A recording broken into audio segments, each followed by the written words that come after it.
नमस्कार, मैं डॉक्टर सुदेश कांत तेजा आप सभी का डीएस एकेडमी के इस ऑनलाइन प्लेटफॉर्म पे स्वागत और अभिनंदन करती हूँ। जैसे कि आप देख रहे हैं, इस समय हम चल रहे हैं भाषा विज्ञान में। भाषा विज्ञान में भी आज की जो हमारी क्लास है वो बहुत महत्वपूर्ण होने वाली है और जितना भी विस्तृत होगा, जहाँ से इस टॉपिक से संबंधित जो प्रश्न बनते हैं उन सभी को जो आपके डाउट होंगे वो सब आपके आज क्लियर हो जाएंगे। आज की इस कक्षा में हम पढ़ेंगे देवनागरी लिपि।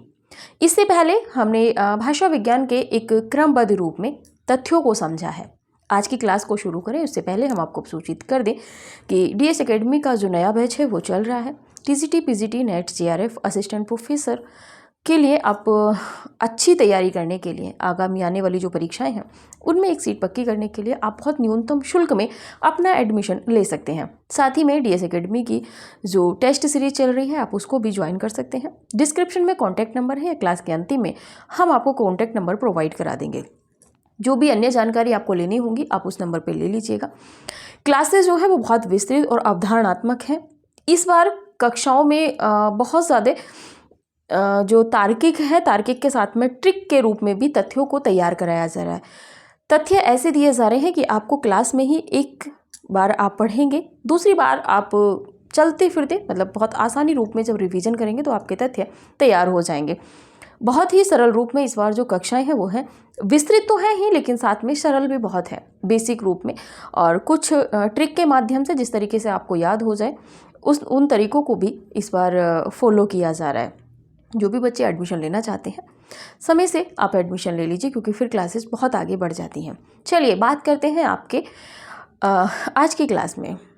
आज की जो हमारी क्लास रहेगी वो है देवनागरी लिपि। इससे पहले हमने देखा कि भाषा क्या है और लिपियों की जो क्रम है वो किस प्रकार है।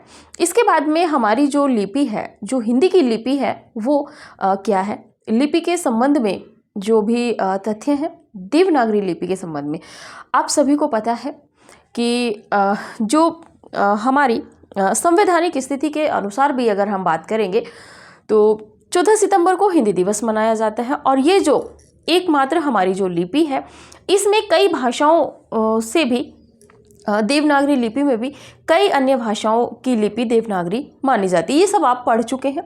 आज की क्लास में हम बात करेंगे कि इस लिपि के दोष क्या हैं, गुण क्या हैं, और इसी के साथ में कौन कौन से आयोग इस समय आए थे जिसमें सुधार के जो है आंदोलन एक रूप से चले थे। कौन कौन सी संस्थाएं जो हैं इस लिपि से संबंधित गठित हुई थी। आज की क्लास में हम इसको देखेंगे, उससे अगली क्लास में हम इसकी संवैधानिक स्थिति देखेंगे हिंदी की राजभाषा के लिए। चलिए बात करते हैं देवनागरी लिपि। आप इसके नाम को पूर्ण रूप से पढ़ चुके हैं कि देवों के द्वारा देवों के नगर में जो बोले जाने वाली जो भाषा थी उसको जो लिखी गई वो लिपि है। ठीक है, लिपि के विषय में आप बहुत कुछ पढ़ चुके हैं। इसका जो विकास हुआ है, विकास के विषय में यदि बात करें तो ब्राह्मी लिपि से विकास हुआ है। आपने देखा था कि खरोष्टी और ब्राह्मी हमने दो मुख्य रूप में पढ़ी थी। खरोष्टी यानी कि खर यानी कि गधे के ओष्ठ के समान, होठ के समान जो लिपि लिखी जाती थी। राजवली पांडे बाकी सबके अपने अपने मत थे। इससे पूर्व की क्लास में आपने बहुत विस्तृत लिपि के संबंध में जो तथ्य थे वो पढ़े थे। यहाँ पे आज हम सीधे सीधे बात करें यह है भारत की प्राचीनतम। देखिए थोड़ा थोड़ा सा लिखना भी रहेगा क्योंकि बिना लिखे काम नहीं चलेगा। बात करें यह है भारत की, चलिए ये भारत की प्राचीनतम राष्ट्रीय लिपि, राष्ट्रीय लिपि ब्राह्मी से विकसित हुई है।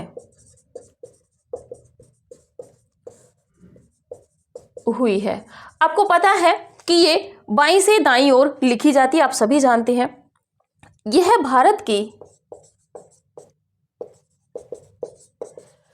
भारत की राष्ट्रीय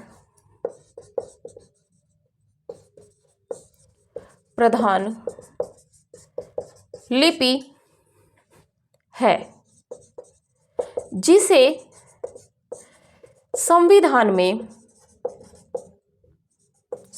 ने राजलिपि का पद राजभाषा है, उसकी लिपि राजलिपि का पद प्रदान किया है। क्योंकि ये थोड़ा सा इसलिए लिखवाना आपको पड़ रहा है, वैसे आप सभी ने इसको पढ़ रखा है। लोक सेवा आयोग जो हमारा प्रवक्ता की परीक्षा कराता है, जीआईसी प्रवक्ता की, उसमें प्रश्न बन सकता है। भारतीय संविधान के अनुच्छेद आप सभी जानते हैं। भारतीय संविधान के अनुच्छेद कौन सा है, कमेंट कीजिएगा।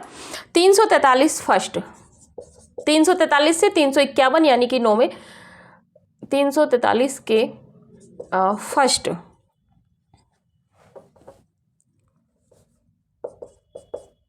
के द्वारा 14 सितंबर 1949 को संघ की राजभाषा हिंदी, राजभाषा हिंदी और लिपि देवनागरी को राजलिपि कहा गया है। और देवनागरी लिपि को राजलिपि कहा गया है। प्रश्न बन सकता है, तो थोड़ा सा आप इसको ध्यान रखिएगा। अन्य नाम देख लेते हैं। अन्य नाम क्या है? नागर, देवनागरी लिपि के ही नाम है। नागर, देवनागर, देवनागर के बाद में आप देखेंगे बालबोध, ठीक है, नंदी नागरी, नंदी नागरी, ये जो है आपके देवनागरी लिपि के अन्य नाम है। ठीक है, आगे बात करते हैं कि इसका देवनागरी लिपि का जो सर्वप्रथम साक्ष्य मिलता है उसकी बात करें। नागरी लिपि का प्राचीनतम साक्ष्य, लिपि का प्राचीनतम साक्ष्य राष्ट्रकूट नरेश, नरेश दंतीदुर्ग, दंतीदुर्ग के शामनगढ़, शामनगढ़ के दान पत्र में मिलता है। ये प्रश्न बन सकता है, आप ध्यान रखिएगा इस प्रश्न को। ठीक है, ये रहा देवनागरी लिपि। आगे देखेंगे इसकी विशेषताएं। बात करें यहाँ पे तो आप सभी को पता है कि नगरों में जो व्यवहार के रूप में जो हमारी जो भाषा थी उसको अंकित करने का जो माध्यम बना वो लिपि थी, और लिपि में भी देवनागरी। देवनागरी यानी कि देव के नगरों में बोली जाने वाली जो भाषा थी उसको जो लिखा गया वो लिपि देवनागरी लिपि कहलाई। आप इस सबको पढ़ चुके हैं।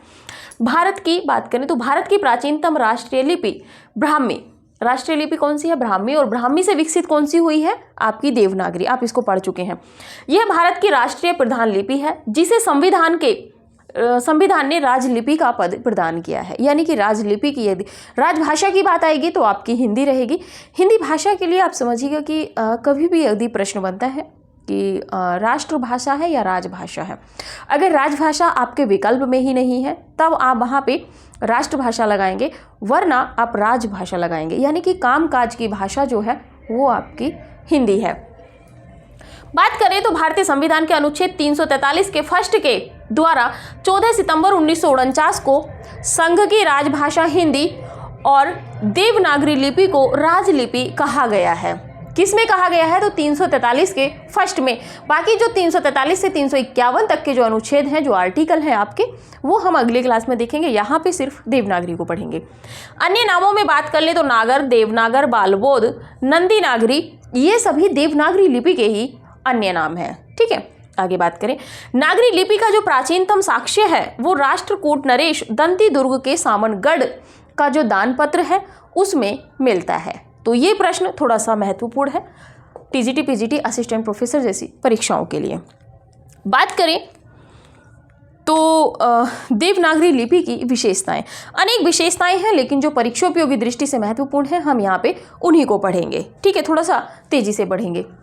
देवनागरी लिपि की विशेषताएं,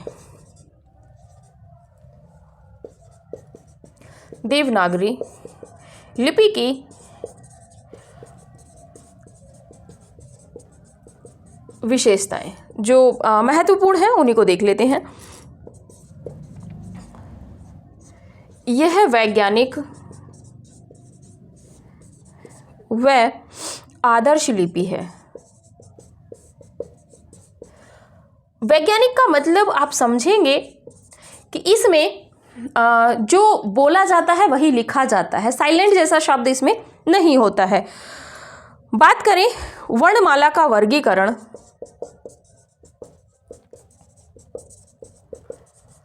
वर्गीकरण पूर्णतः वैज्ञानिक है।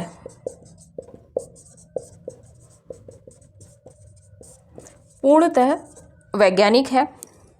बात करें एक ध्वनि के लिए एक लिपि चिन्ह है, एक ध्वनि के लिए एक लिपि चिन्ह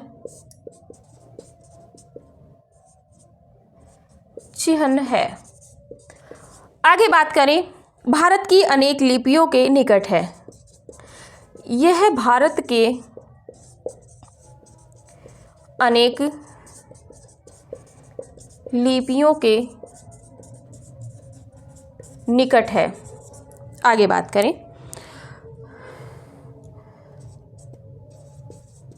इसका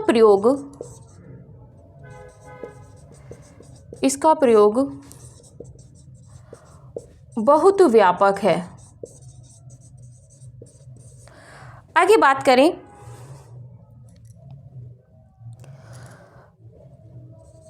ह्रस्व तथा दीर्घ स्वरों के लिए स्वतंत्र चिह्न है। ठीक है, आप इसका स्क्रीनशॉट लीजिए, इसके बाद देखते हैं। जैसा कि आप देखेंगे कि यहाँ पे यह वैज्ञानिक व आदर्श लिपि है। ठीक है, वैज्ञानिक पद्धति में इसका वर्गीकरण किया गया है, यानी कि मुखारविंद के अनुसार यदि हम देखेंगे तो उच्चारण स्थान के माध्यम से भी वैज्ञानिक तकनीकी इसमें प्रयोग की गई है। बात करें तो वर्णमाला का वर्गीकरण पूर्णतः वैज्ञानिक है, आप ये भी जान रहे हैं। एक ध्वनि के लिए एक लिपि चिह्न है, एक ध्वनि के लिए एक ही लिपि चिह्न है, यानी कि का अगर आप लिखेंगे तो का ही लिखेंगे, वहाँ पे के ए नहीं होगा, के एच ए नहीं होगा। ठीक है, इस तरह यहाँ पे देखने को नहीं मिलेगा। ठीक, इसमें जैसा बोला जाता है वैसा ही इसमें लिखा जाता है। यह भारत की अनेक लिपियों के निकट है, आप सभी जानते हैं, मराठी वगैरह भी इससे संबद्ध है। इसका प्रयोग बहुत व्यापक है, जब अनेक भाषाओं के संपर्क में है तो इसका जो प्रयोग है वो बहुत अधिक हो रहा है। ह्रस्व तथा दीर्घ स्वरों के लिए स्वतंत्र चिह्न है, जैसा कि आप देखेंगे की, कु, के, तो मतलब जो भी स्वतंत्र हैं वो सभी हैं, ऐसा नहीं है। जैसे कि हम देखेंगे फिजिक्स, वैसे हम भौतिकी पढ़ते हैं लेकिन वैसे फिजिक्स होता है पीएच से, तो इस तरह का यहाँ पे अंग्रेजी की तरह, रोमन की तरह यहाँ पे कुछ भी नहीं है। स्क्रीनशॉट लीजिए, इसके बाद में जो अनेक और विशेषताएं हैं उनको देखते हैं, उसके बाद में कुछ और महत्वपूर्ण तथ्य हम इसके देखेंगे।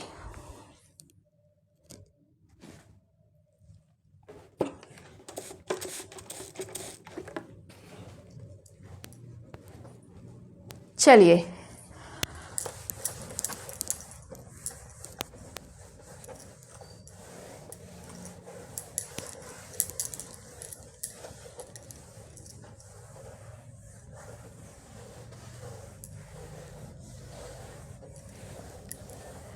आगे बात कर रहे थे इसके विशेषताओं की। आगे विशेषता देखते हैं कि यह अक्षरात्मक है।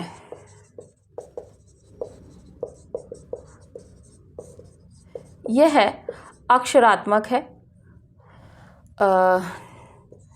7 8वें नंबर पे बात करें,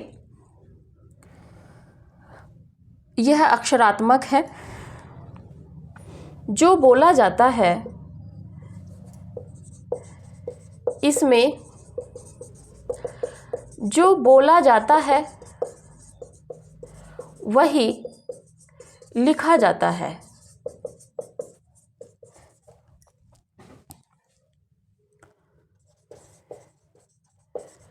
इसमें वर्णों के नाम उच्चारण के अनुरूप हैं। आगे बात करें तो इसका प्रत्येक वर्ण उच्चरित है, मूक नहीं। ठीक है, क्योंकि कुछ भी इसमें साइलेंट नहीं होता है। इसमें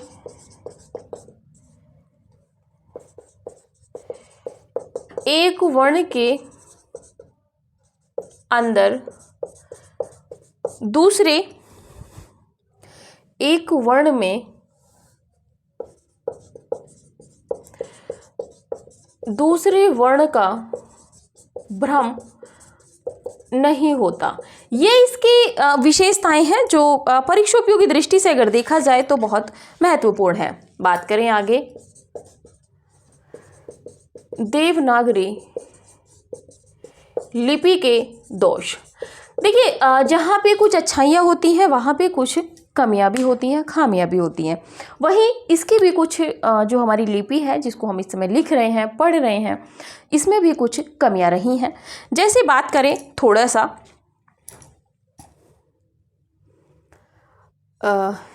इसमें त्वरापूर्ण लेखन नहीं हो पाता। जैसा कि आप देख रहे हैं कि यहाँ पे हमें खुद मार्कर उठाना पड़ रहा है, जबकि इंग्लिश में जब आप लिखेंगे तो ऐसा नहीं होता, नहीं हो पाता है, क्योंकि लेखन में, लिख लीजिए, याद आ गया एग्जाम्पल, लेखन में बार बार हाथ या कहें पेन उठाना पड़ता है।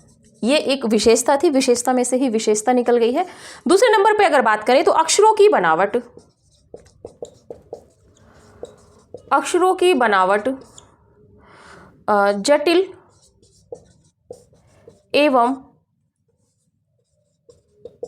एवं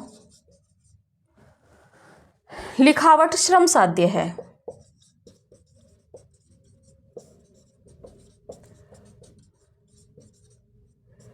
ऐसा नहीं है कि इंग्लिश में सीधा सीधा लिखते चले जाओ, एक बार पेन ही नहीं उठाना पड़ता है। कर्सव में तो उठाना ही नहीं पड़ता जब इंग्लिश में कर्सव करते हैं। वर्णों की संख्या इसमें जो टंकण के हिसाब से देखा जाए तो 403 है। वर्णों की संख्या 403 टाइपों के कारण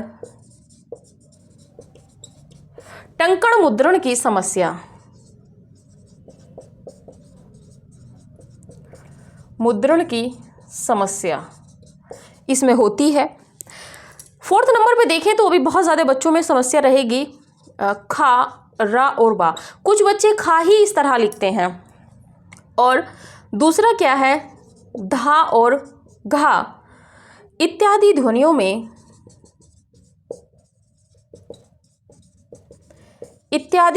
में दूसरी ध्वनि की भ्रांति, ये भी यहाँ पे बनी रहती है। इसमें आगे बात करें तो वर्णों के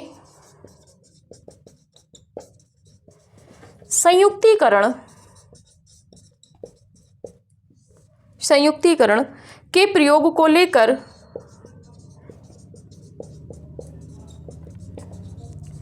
प्रयोग को लेकर भ्रम की स्थिति बनी रहती है।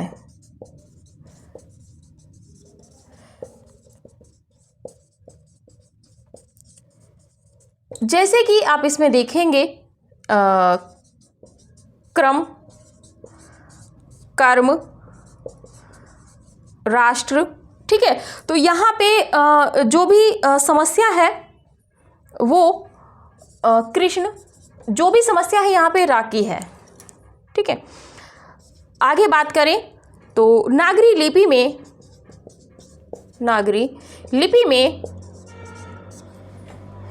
ई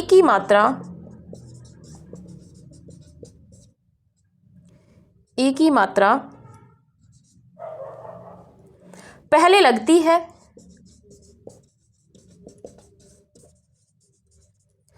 परंतु उच्चारित बाद में होती है।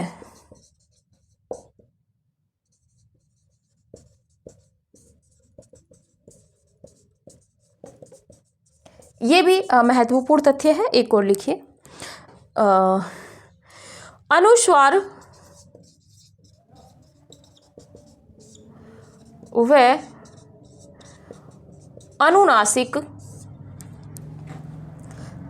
अनुनासिकता के प्रयोग में एक रूपता,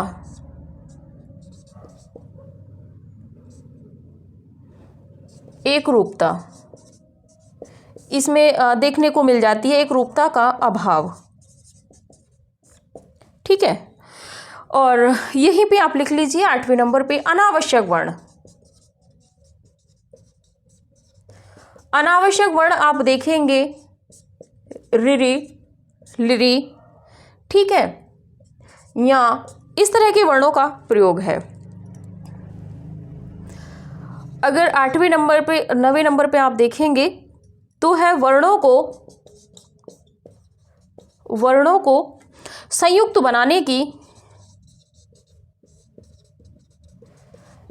बनाने की कोई निश्चित व्यवस्था नहीं है।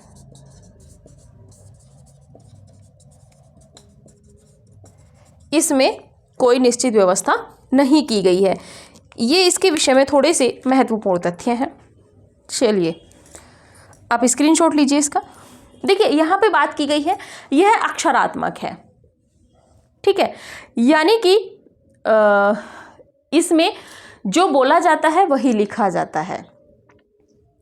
दूसरी बात है कि इसमें वर्णों के नाम उच्चारण के अनुरूप हैं, जैसा उच्चारण होता है उसी के अनुरूप इसमें जो ध्वनियाँ हैं, जैसे कि एक वर्ग की जो ध्वनियाँ हैं वो एक ही उच्चारण स्थान से उच्चरित होती हैं, जैसे कि कंठ से अकुह विसर्जनीय नाम कंठा, इस तरह से। और तालव्य से पावर्ग है आपका, पुराओष्ठ से बोला जाएगा, ठीक है, ये इसमें है। इसका प्रत्येक वर्ण उच्चरित होता है, मूक नहीं है, कुछ भी इसमें साइलेंट नहीं रहता है। इसमें एक वर्ण में दूसरे वर्ण का भ्रम नहीं होता है। आगे दोषों में देख लेते हैं, कुछ होता है। इसमें त्वरापूर्ण लेखन नहीं हो पाता, यानी कि शीघ्रता से अगर आप लिखना चाहो तो हो ही नहीं पाएगा, क्योंकि आपको पेन उठाना पड़ेगा। पेन का मतलब है हाथ भी आपको उठाना पड़ेगा, क्योंकि लेखन में बार बार हाथ उठाना पड़ता है। दूसरी बात, इसमें एक है शिरोरेखा। अगर आप विदाउट शिरोरेखा लिखते हो तो आपका लेखन अच्छा नहीं माना जाएगा। और दूसरी बात ये भी है कि जब ये कॉपी में लाइनें हैं तो आप यहाँ पे नहीं लिख सकते इसको, यानी कि आप जो लिखेंगे आप ऊपर शिरोरेखा जो लाइन है उसी से मिला के लिखेंगे। इंग्लिश का ऐसा नहीं है, आप चाहे जहाँ लिख लो वो पढ़ी जाएगी। इसमें थोड़ा सा है, अक्षरों की बनावट जटिल एवं लिखावट श्रम साध्य है, थोड़ी सी मेहनत करनी पड़ती है। वर्णों की संख्या 304 टाइपों के जो फॉन्ट है इनका, जो एक जो टाइपिंग होती है टाइपिस्ट के, उसमें अगर देखा जाए तो 403 टाइप है इसमें, जिसके कारण इसमें टंकन व मुद्रण की समस्या इसमें बनी रहती है, ठीक है। बात करें खा और रव, धा और घा इत्यादि ध्वनियों में दूसरी ध्वनि की भ्रांति हो जाती है। कई बार क्या होता है कि बच्चे ही खा इस तरह से लिखते हैं, बस इसको एक सिरोरेखा में बांध देंगे, कहेंगे कि ये खा है, जबकि ऐसा नहीं होता है, खा आपका ये रहता है। बात करें वर्गों के संयुक्तिकरण के प्रयोग को लेकर भ्रम की स्थिति बनी रहती है। संयुक्तिकरण का पता ही नहीं चलता कि किस में कौन सा र वगैरह लगाना है, ये संयुक्तिकरण में बहुत ज़्यादा समस्या बच्चों को आती है। नागरी लिपि में ई की मात्रा पहले लगती है, परंतु उच्चरित, देखिए यहीं पे देख लीजिए, उच्चरित लगी पहले है, लेकिन जो बोली गई है वो बाद में बोली गई है, बाद में बोली जाती है। अनुस्वार व अनुनासिकता के प्रयोग में एक रूपता का अभाव है, देखने को मिलता है। समझ ही नहीं पाते हैं कि कहाँ पे अनुनासिक लगाना है और कहाँ पे अनुस्वार, यानी कि कहाँ पे बिंदी लगा के छोड़ देनी है और कहाँ पे चंद्र बिंदी, बच्चे इसी तरह जानते हैं। आगे बात करें, अनावश्यक वर्ण जैसे कि रिरी, लिरी और या, इस तरह के वर्ण ये अनावश्यक है, इनकी वैसे आवश्यकता नहीं है, क्योंकि अब परिवर्तन होता चला जा रहा है, ये संस्कृत से उठाई गई हैं। वर्णों को संयुक्त बनाने की कोई निश्चित व्यवस्था इसमें नहीं की गई है। ये थोड़ी सी इसकी विशेष दोष हैं देवनागरी लिपि के। आप स्क्रीनशॉट लीजिए, इसके बाद में देखते हैं जो सुधार के कुछ कार्य यहाँ पे किए गए थे विद्वानों द्वारा। परीक्षा उपयोगी दृष्टि से वो महत्वपूर्ण है, जो आपके सुधार के लिए जो प्रयत्न किए गए थे। इससे पहले जो अभी तक आपने पढ़ा है वो उतना महत्वपूर्ण नहीं है जितना अब होगा।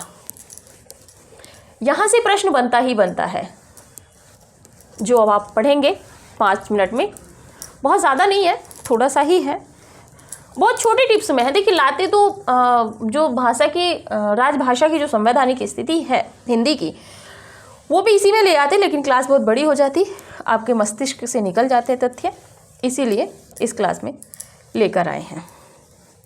चलिए बात करते हैं यहाँ पे सुधार।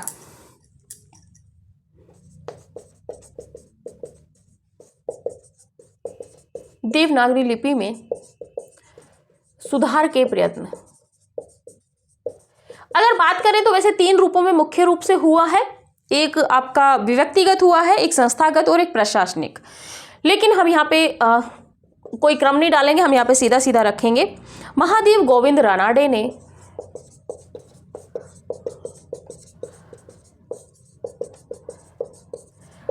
ने सर्वप्रथम देवनागरी लिपि में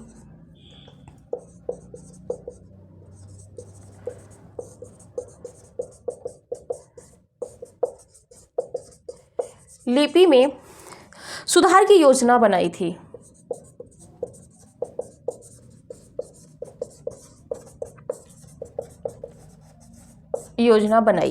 दूसरे नंबर पे एक थे महाराष्ट्र के सावरकर बंधु। महाराष्ट्र के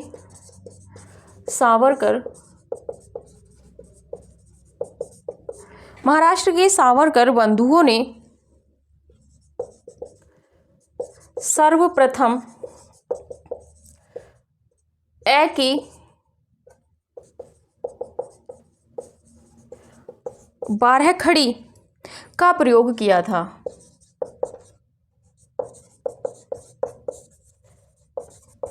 ए की 12 खड़ी की यदि हम बात करें तो जैसे कि आपने शुरू में पढ़ा होगा, ए के लिए आ मात्रा का, फिर ई यानी कि ये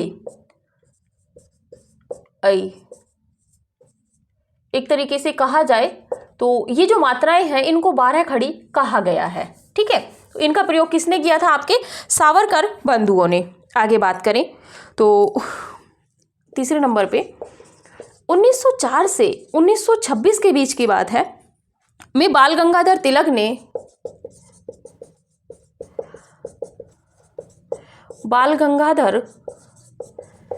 ने देवनागरी वर्णों की छटनी कर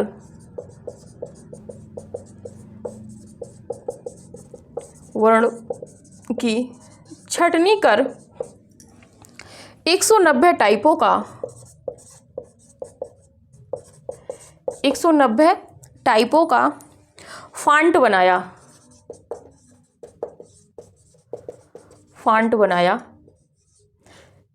जिसे बनाया जो तिलक फॉन्ट या तिलक टाइप कहलाया। तिलक टाइप कहलाया। ये थोड़ा सा महत्वपूर्ण है, यहां से भी प्रश्न बन चुका है। 1935 ईस्वी में 1935 ईस्वी में 24वें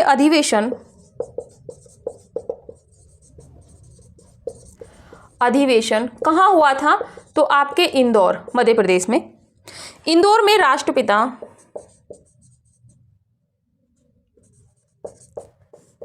महात्मा गांधी के सभापतित्व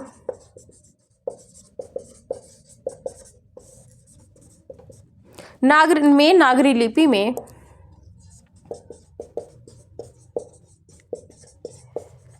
में सुधार के लिए एक उप समिति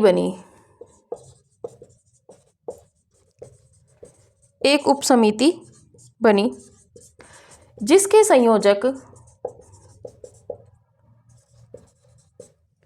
काका कालेलकर थे।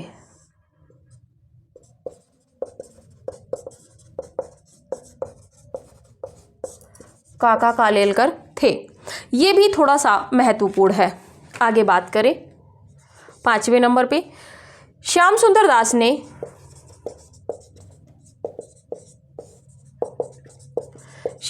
दास ने वर्ण के स्थान पर, पंचम वर्ण के स्थान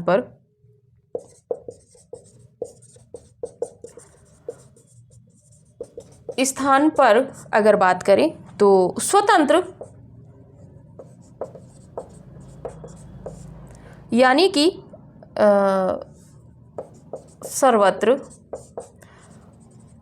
अनुस्वार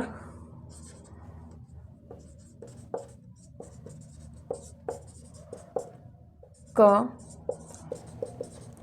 सुझाव दिया था। ये थोड़ा सा महत्वपूर्ण है। बात करें श्रीनिवास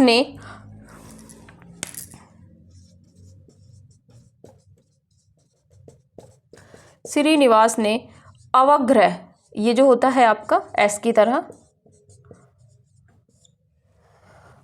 अवग्रह चिह्न के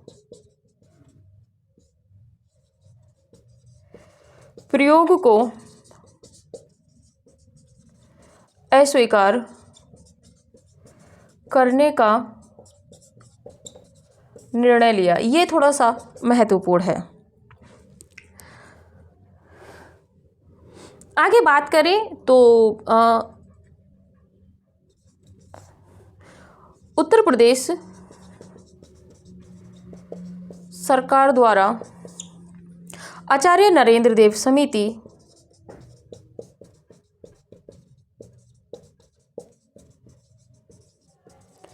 का गठन 1947 ईस्वी और उसकी सिफारिशें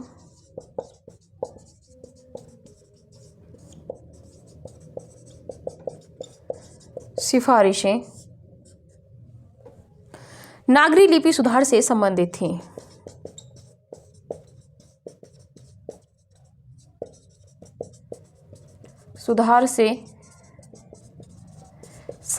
थीं। ये भी महत्वपूर्ण है। आगे बात करें तो शिक्षा मंत्रालय ने देवनागरी लिपि से जो संबंधित कुछ वो निकाले हैं। देवनागरी लिपि की वर्णमाला 1966 में इसका गठन हुआ, शिक्षा मंत्रालय से ही है। अगला है हिंदी वर्तनी का मानकीकरण।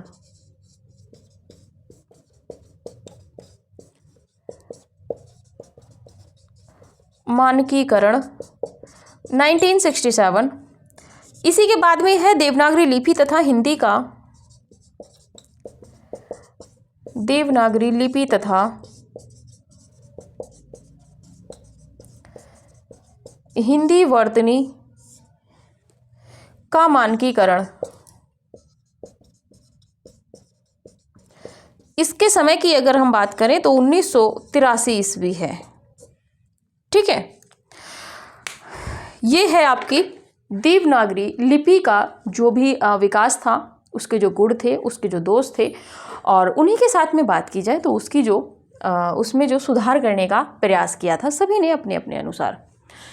सुधार की बात करें तो महादेव गोविंद रानाडे ने सर्वप्रथम देवनागरी लिपि में सुधार का प्रयास किया था। अगर सर्वप्रथम बात आएगी तो आपके गोविंद रानाडे रहेंगे। बारेखड़ी में आप देखेंगे तो सावरकर बंधु रहेंगे, ठीक है। और उसके बाद में 1904 से 1926 के बीच में जो आपके तिलक हैं, बाल गंगाधर तिलक, इन्होंने देवनागरी लिपि के वर्णों को कम करने का प्रयास किया था, ठीक है।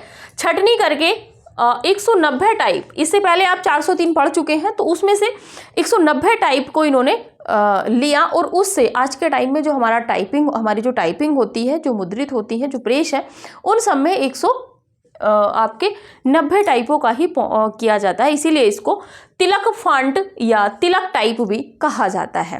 वैसे तो कृतिदेव 10 में हमारी जो टाइपिंग चलती है वो कृतिदेव 10 में चलती है, वो दूसरा मैटर है। इससे 1935 ईस्वी में 24वें अधिवेशन इंदौर में हुआ था, आप सभी को ध्यान रखना होगा ये। उसमें राष्ट्रपिता महात्मा गांधी के सभापतित्व, कौन थे सभापति? राष्ट्रपिता महात्मा गांधी। इन्होंने नागरी लिपि में सुधार के लिए एक उप समिति बनाई, जिसके जो संयोजक थे वो काका कालेलकर थे, ठीक है। बात करें श्याम सुंदर दास ने पंचम वर्ण, जो पंचमाक्षर हम जिनको कहते हैं, उनके स्थान पर स्वतंत्र रूप से या सर्वत्र रूप से अनुस्वार के प्रयोग की बात कही है, ठीक है। ये इस समय चल भी रहा है। जैसे कि हम देखेंगे इस समय वैसे हम हिंदी इस तरह लिखते हैं, लेकिन ये भी शुद्ध है आपका, और अगर आप इस तरह हिंदी लिखते हैं तो ये भी आपका शुद्ध है, ठीक है। दोनों ही आपके शुद्ध हैं। क्यों? क्योंकि आपके श्याम सुंदर दास जी ने हरी झंडी दे दी है। ऐसा लिख भी सकते हो, इसको भी लिख सकते हो, कोई भी अशुद्ध नहीं है। ये थोड़ा सा आपको ध्यान रखना है। बात करें तो श्रीनिवास ने अवग्रह, जो एस की तरह आपका होता है, संस्कृत में बहुत ज़्यादा प्रयोग होता है, तो आपके अवग्रह चिह्न को प्रयोग को अस्वीकार करने का निर्णय लिया। किसने अवग्रह को स्वीकार नहीं किया है? तो आपके श्रीनिवास ने। उत्तर प्रदेश सरकार द्वारा आचार्य नरेंद्र देव समिति का गठन 1947 में हुआ, प्रश्न बनता है, और उसकी सिफारिशें नागरी लिपि सुधार से संबंधित थीं। बाद में बात करें आपके जो शिक्षा मंत्रालय देवनागरी लिपि से संबंधित कुछ संस्थाएं थी, जिसमें देवनागरी लिपि की वर्णमाला 1966 में इसका गठन हुआ। हिंदी वर्तनी का मानकीकरण 1967 में। देवनागरी लिपि तथा हिंदी वर्तनी का हिंदी का मानकीकरण ये आपका 1983 ईस्वी का है। ये सभी जो है आपके लिए महत्वपूर्ण है, आप स्क्रीनशॉट ले लीजिए इसका।